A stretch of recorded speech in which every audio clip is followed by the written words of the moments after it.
Why are some companies in teletherapy so expensive?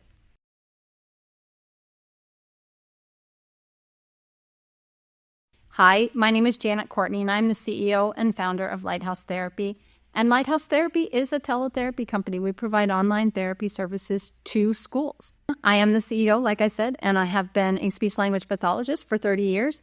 And I have been in the teletherapy industry since 2011. So as of this recording, that's about 13 years. So what is it? What is it that makes it so expensive? Well, part of it is discipline that you're looking for, right? SOPs, there's never been enough of us. There is always a shortage and the demand is high and therapists are expecting higher and higher salaries. So that is part of what happens. And when you don't have enough and when you're trying to recruit somebody, you have to be able to pay those salaries in order to entice people to come and work with you. So that's one of the things. Cost of labor is always going to be your most expensive piece, right? But there are companies out there that have massive amounts of overhead. They have a posh office in an expensive city, possibly. They have middle management support staff.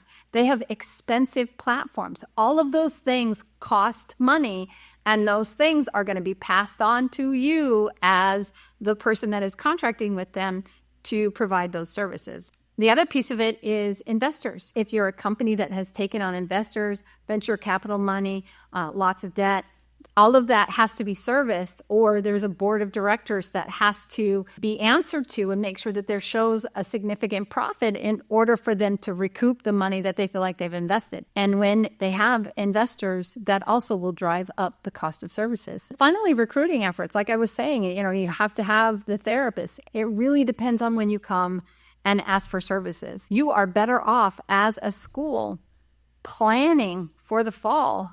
You can hire a company like Lighthouse and we will work with you. And if you happen to get a therapist before the beginning of the year, we can work that into the contract so that you don't get stuck with more than you need. Not everybody does that, but it is something that we as a company recognize that we're not always your first choice. Many schools want face-to-face therapy. And so teletherapy tends to be a second choice. Those recruiting efforts matter because if you come to us and before the beginning of the school year, it's going to be easier for us to find a therapist than if you come to us in November, December, because schools and therapists, we tend to be a loyal bunch and want to stay where we are at least until semester, and most of the time it's for the year. So they don't want to change. Once they have a position, they tend to stay in that position. Even if they're frustrated with that position,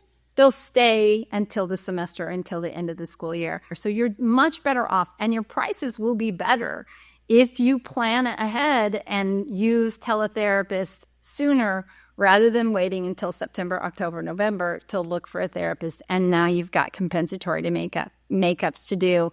And it's harder for us to recruit and find you the best therapist. I hope you found this helpful. I hope you found this informative. If you have any questions, you can always reach out to us, and you can find more videos like this in our free resource library at lighthouse-therapy.com. Thanks for watching, and have a blessed day.